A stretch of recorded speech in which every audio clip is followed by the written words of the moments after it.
Hey there, my friends. So I have another video for you today, and this is the ASL Tarot, the American Sign Language Tarot by Dylan Panara. And I backed this on Kickstarter, and I really like it.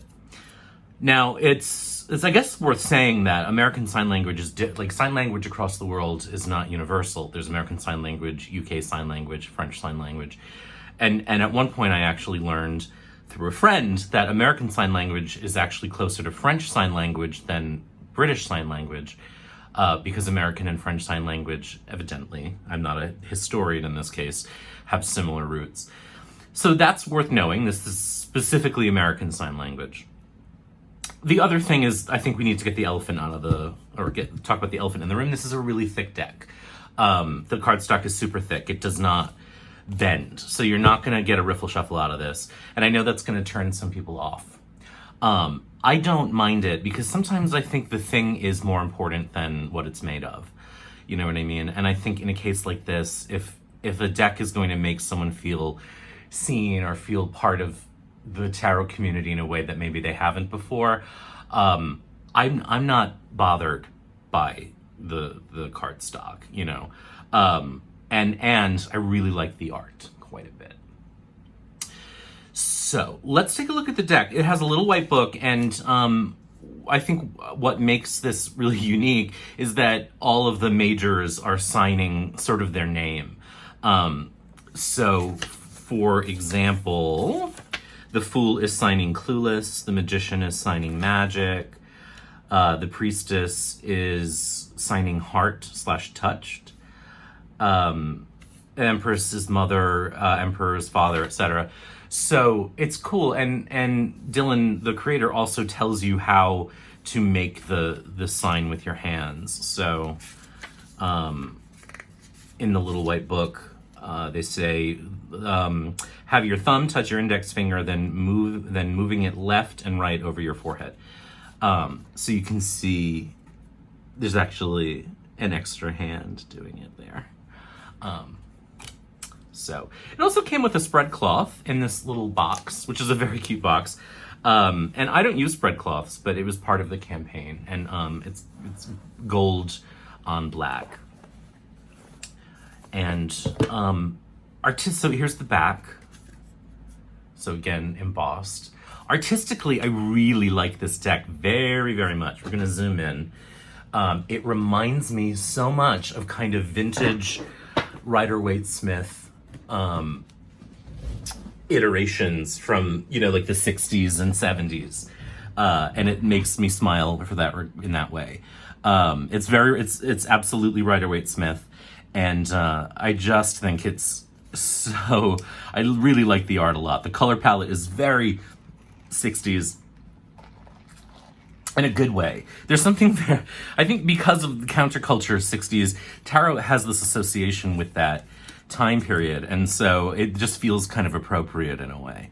So here we have the High Priestess.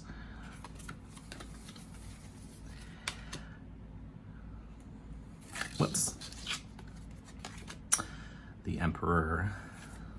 It's the only one that doesn't really fit. I find that in a lot of decks, people don't know what to do with the Emperor, which is interesting. The Hierophant. I like this Lovers, which has sort of a neutrality to it. Hands are very important in this deck, obviously. And so there are multiple cases where a character, figure, or figures will have multiple sets of hands. How cool is the Strength card? I really, really like this art. I love this Hermit. He's signing alone, which I thought was really cool. You know how I feel about Wheels of Fortune. This is a Wheel of Fortune I really like. Again, I mean, I don't mean this in a negative way. It reminds me of like movie posters from the 60s. Like the Hammer Studios posters and such, and I just love that. I mean, come on. I really, really am loving this as a Rider-Waite-smith situation. There's the Death card, which I really like. What is Death? I think Death is signing Death, if I'm not mistaken. Yep, Death or Die. Temperance. So aside from this being an ASL deck, I also just really like the artwork.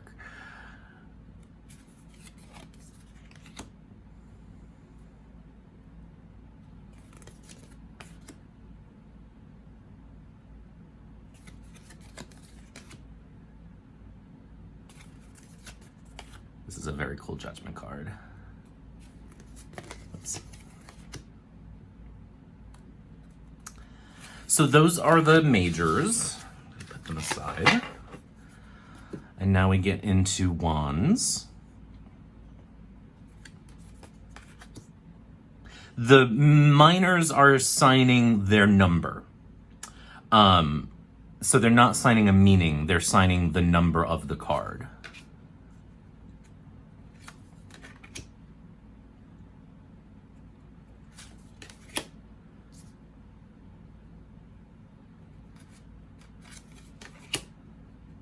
Six of Wands,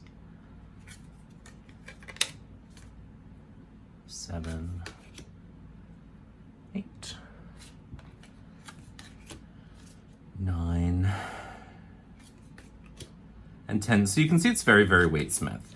The courts are signaling or signing the letter of the, so the page is signing P. The knight. Now, how does the artist say this? All the cards with following suits are signing their numbers. So the king and knight are both signing K.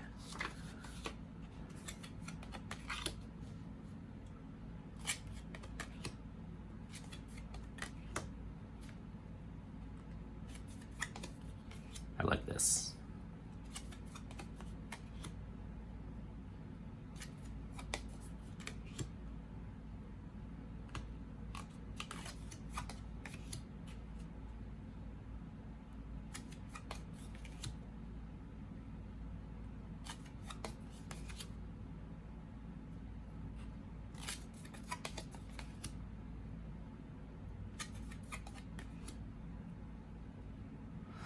There's something about the illustrations, too, that are largely very neutral, which, again, for a Rider-Waite-Smith deck is something that I really appreciate, because I don't like, when I read for others, I don't like to have the cards influence the impression for the querent immediately. I don't want them to look at a card and say, oh my god, the Three of Swords means that I'm going to be heartbroken, because sometimes that is not, and often that is not what it means.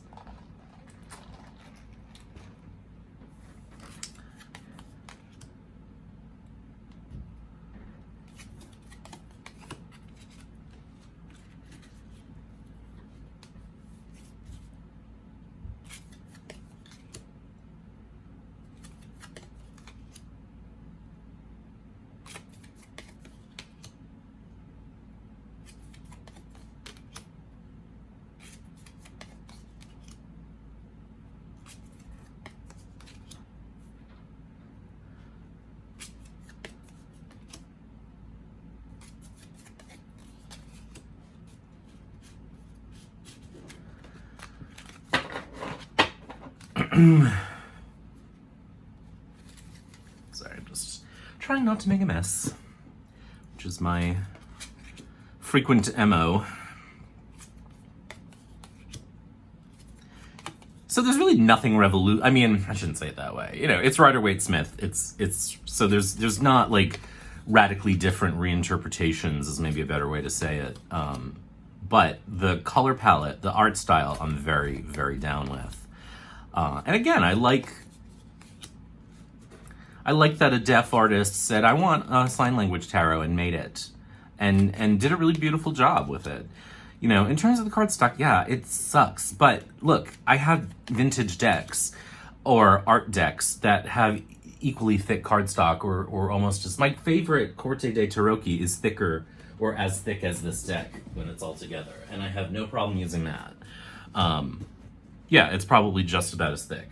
So, you know what I mean? Like, yes, we're used to more flexible cardstock these days, and we've gotten very interested in the kind of cardstock that we're working with, and we do want it to, I always say tarot is a functional art, so it is good when a deck, is easy to shuffle. But I have plenty of decks that aren't, that I use just fine. And, so I'm not, would I be more likely to pull this out? I don't know. Maybe. But again, the Corte dei Tarocchi is always out on my desk.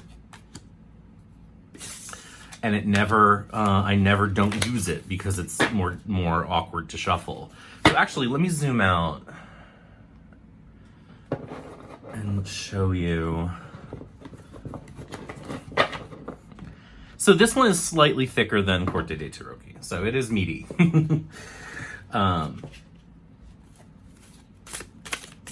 But to overhand it is not, I have small hands, and this is perfectly fine. The cards glide together really nicely. So that's not a deal breaker to me. Especially if this, again, is a deck that makes someone go, oh, hey, I'm part of this. You know what I mean? So, I like it a lot. I love the art style. Again, it does have, for me, a very 60s, not pop art. I don't really know. I'm not an artist, so I don't know the terms of art. But just artistically, it just feels very retro and very cool. Great color palette, and just, and it has this added thing of being the ASL Tarot, which I also think is super great. So that is that. The ASL Tarot by Dylan Panara. This was a Kickstarter. I don't know if they will sell. I assume they will sell, but I'll see if the artist has a webpage. I'll see if I can link it below. But as always, thanks for watching. Be good, and we'll talk soon.